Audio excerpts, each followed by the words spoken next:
एका बाजूला अवकाळी पावसानं थैमान घालून अनेक शेतकऱ्यांचं नुकसान केलंय, तर दुसऱ्या बाजूला आजही काही गावांमध्ये उन्हाळ्याची चाहूल लागली असून पाणी टंचाईची झळ गावाला पोहोचली आहे।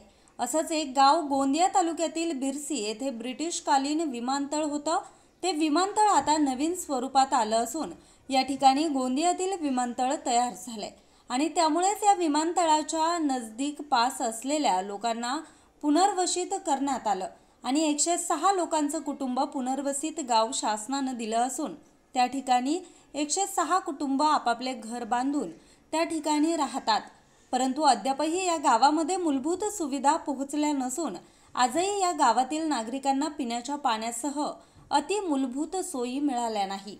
तर या ठिकाणी पाण्यासाठी महिलांसह मुलांना पाण्यासाठी पायपीट करावी लागते। पाहुयात यावरचाच एक विशेष रिपोर्ट।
तर गोंदिया बिरसी विमानतळामुळे पुनर्वसित झालेल्या 106 कुटुंब या गावालगतच घर तयार करून राहतात।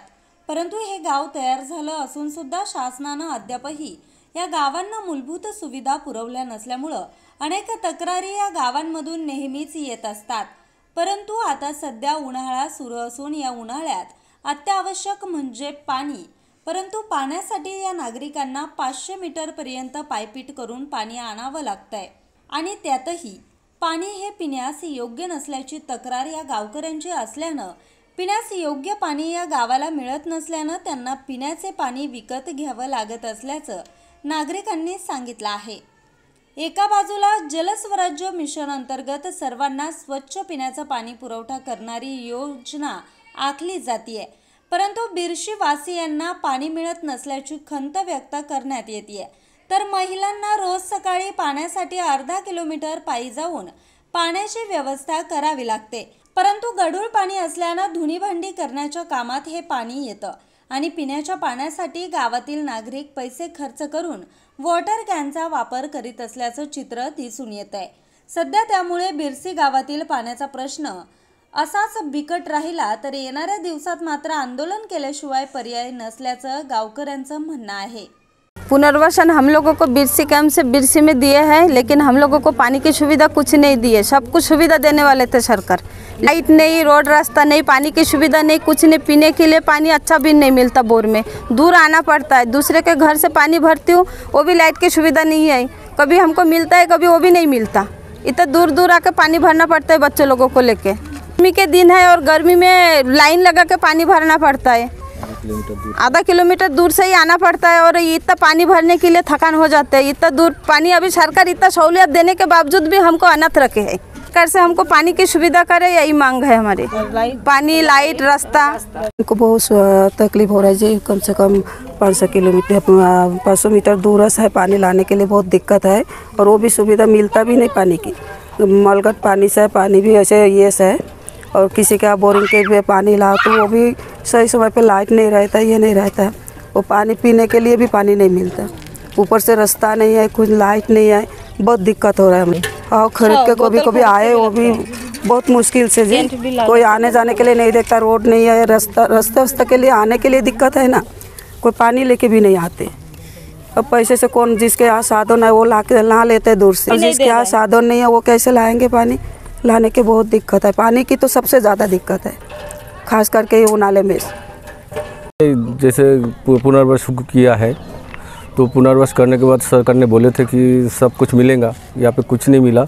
और पानी की तो इतनी समस्या है कि दूर से पानी लाना पड़ता है और वो गंदा पानी है, फिर भी हम उसको यूज़ कर रहे हैं। और जो पीने का पानी है वो हमको बाहर से ख़रीद के पीना पड़ रहा है। इतनी मुसीबत है। शासन से मांगा है कि हमारे ये रोड, रास्ता और ये पानी का व्यवस्था कर दे। पुनर्वास तो कर दिया है, लेकिन पुनर्वास करने के बाद हमको भूल गया लगता है। सर यहाँ पे एक्चुअली हुआ है कि बिरसी में जब से 106 लोगों का पुनर्वसन हुआ, यहाँ पे सबसे पहले बेसिक चीज़ों की पूर्ति सरकार की तरफ से की जानी थी, जैसे रोड, रास्ता, नाली, पानी।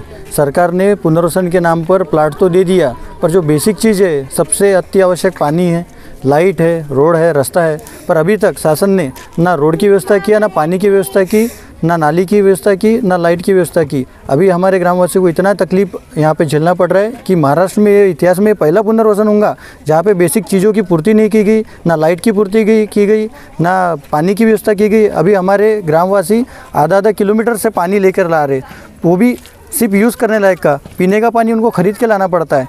शासन को हम बोल बोल के थक गए। हमने इसलिए मुख्यमंत्री, उप मुख्यमंत्री, इनके तक भी हमने कई बार अपने ग्राम पंचायत के माध्यम से निवेदन दिए कि हमारे वो जो बिरसी गाँव में पुनर्वसन हो रहा है, इसके अंतर्गत जो भी बेसिक सुविधा है इसको पूर्ति की जाए, पर शासन की तरफ से हमारे बिरसीवासियों को पूरा अनदेखी की गई है। यहाँ पे किसी भी तरीके की जो बेसिक चीज़ें हैं उसकी पूर्ति नहीं की गई है शासन की तरफ से। अभी शासन से हमारी ये मांग है कि सबसे पहले जो बेसिक चीज़ें हैं, रहने के लिए घर तो दे दिया, पर पानी, लाइट, बिजली, रोड, रास्ता, ये सबसे अति आवश्यक चीज़ है। सबसे पहले पानी की व्यवस्था, रोड की व्यवस्था, लाइट की व्यवस्था ये की जाए, नहीं तो हम उग्र आंदोलन करेंगे ग्राम पंचायत के माध्यम से। न्यूज रिपोर्टर चेतन समरीत, आज 24 तास, गोंदिया।